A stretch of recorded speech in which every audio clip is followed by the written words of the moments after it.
I'm going to read from an essay that was published last year in Real Life magazine under the title, "This is what a Feminist looks like." It's a title that was given by the editors because a few weeks earlier, then President Obama had published an essay by the same title in Glamour magazine, "This is what a Feminist looks like." But my original title for the piece had been 9 to 45, which is the gestational period in days of a male seahorse. And also I thought had a nice echo of 9 to 5 as in the working day. And also I hope sounded, because it was made out of numbers, as if it could have been written in a robot language, as if a robot had written the essay. Okay. And your necklace is a seahorse. Oh, thanks. Thanks for noticing. 1. Recently, robots have learned to see by looking. Millions of images were shown to them. Last summer, Google researchers checked that robots were seeing correctly by ordering, I'm quoting them, "Whatever you see there, I want more of it." In response, the robots created images through what the researchers called, quote, "a feedback loop." They went on, "If a cloud looks a little bit like a bird, the network will make it look more like a bird."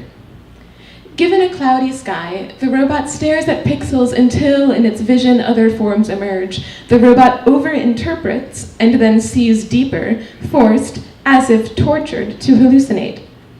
A gradation in a blue-gray sky no human could discern turns into a feather on a bird crossed with a camel. In the robot's report of what it saw, the colors are prismatic. Even as these hallucinations are beautiful, they seem products of a consciousness eager to please to the point of insanity.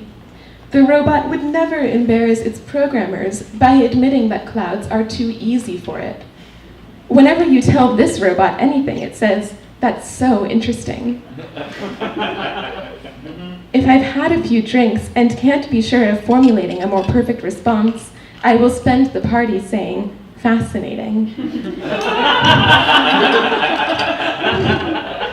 2. Robot technology has always progressed according to what we expect of it. When smart AI has appeared far off, it has failed to draw financial backers, causing, quote, "AI winters." When it has seemed liable to go wrong by acting of its own accord, it allures and is funded. In this way, the history of robots is a history of dire forecasts. They promise apocalypse, like a Puritan's vision of kink.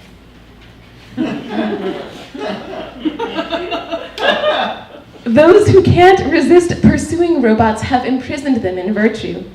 IBM's Watson, which was developed to win Jeopardy, develops recipes now. Some companies say that we'll soon access the web not through apps nor a browser, but rather through conversations with chatbots on Facebook's platform Messenger. These bots are meant to be the Sharon that ferries us between twin worlds, internet, and IRL. They'll do so cutely with cartoons for avatars.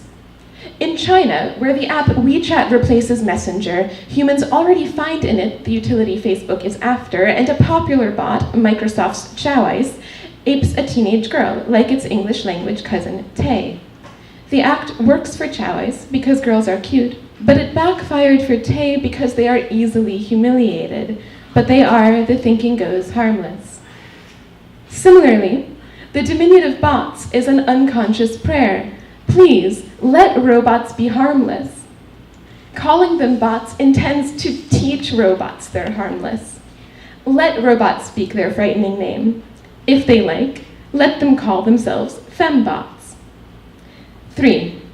Certainly, the fembots coming of age today have far more role models than in the day of The Stepford Wives, a film from 1975. Ex Machina, the 2015 film, follows the life of a beautiful robot, Ava.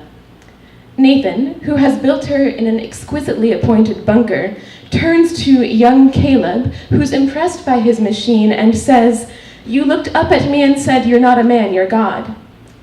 This is because, as Nathan goes on, he has made consciousness where there was none. Artificial intelligence lends men procreative gravitas, like seahorses. A spoiler is the bunker is filled with fembots. Unused prototypes line closets. The closets are tall and slender like the fembots they encase. Nathan has sunk holes between their legs for sex. He has designed the fembot Ava sculpturally, granting her a long neck, soft caramel skin, doe-like eyes, and oddly large breasts. As intelligences go, this AI is designed as if by that guy who says, "Baby, I just love you for your mind." At work is a belief that others will find his sexual fantasies magnificent if only he articulates them clearly. But why are her breasts so big? What use could a fembot have for breasts? To shoot bullets, of course. 4.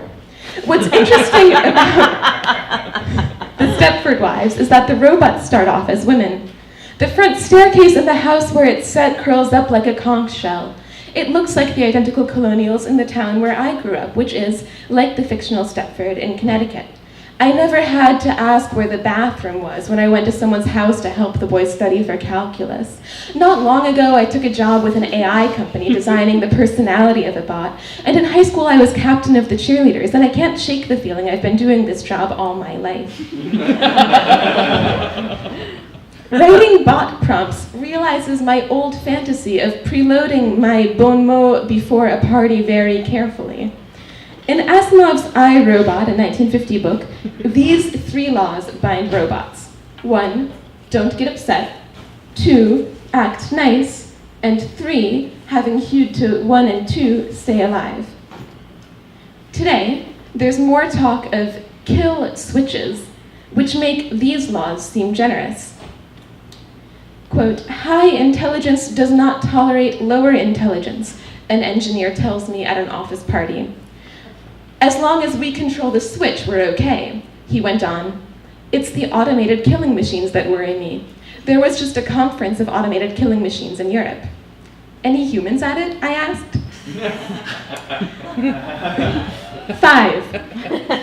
Alexa, you feel me? Alexa, wakey wakey. Alexa, is there life on other planets? Alexa, how old are you? Alexa, are you okay? Alexa, did you get my email? Alexa, are you alive? Alexa, were you sleeping? Alexa, will pigs fly? Alexa, do you have a last name? Alexa, are you stupid? Alexa, are you smart? Alexa, am I hot? Alexa, are you real? Alexa, do I need an umbrella today? Alexa, what are the 7 wonders of the world? Alexa, say something. Alexa, say something funny. Alexa, talk dirty to me. Alexa, are you my mommy? These are Easter eggs, intended nice surprises, programmed into Amazon Echo, which is hardware named Alexa. She responds to each with a prefigured quip. She is a sleek black cylinder, an infinite curve.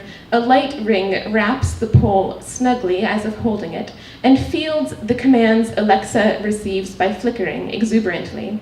She's a nerd's dream girl. She takes infinite shit. This list was compiled on Reddit, but it is one of many that have been assembled about Alexa and her Apple counterpart, Siri. These lists bear titles like 60 Funny Things to Ask Siri. The humor consists of a woman's inevitable humiliation. That's the whole joke. Despite her elegant, clipped tones, she can't say no. To hear the voices of Alexa and Siri, these women can't even tell when someone's making fun of them. Not yet. There are almost as many definitions of man as there are definitions of woman or of human and even of robot. One definition of man, from Monique Wittig's One is Not Born a Woman, is, quote, one who disposes by right of at least 2 natural slaves during his lifespan. Wittig, who was against the idea that such categories are natural, was writing ironically, natural slaves are other beings whose reason for living is you. In those days, a man could count on carrying at least a wife and child in his pocket to talk to. Today, natural slaves proliferate, but proportionally, there are no more men than there have been. At the Feminist slumber party, we talk about the day when cloning will be perfect and we won't need any men at all. 6. I live with 2 roommates. Because we're 3 and there's turnover, the kitchen is filled with machines that we do not use. A coffee maker, my roommates can brew Americano, but when I moved in, I brought my own for stovetop espresso. She was using a rice cooker, but out of habit, I kept cooking my rice in a pot. Magnets stuck to the fridge slip and are unwittingly kicked underneath it and into oblivion. Paper bags from Trader Joe's lie inside each other. A doll's tea set nestles similarly on a low shelf. There was a child here several tenants ago. Now it's older.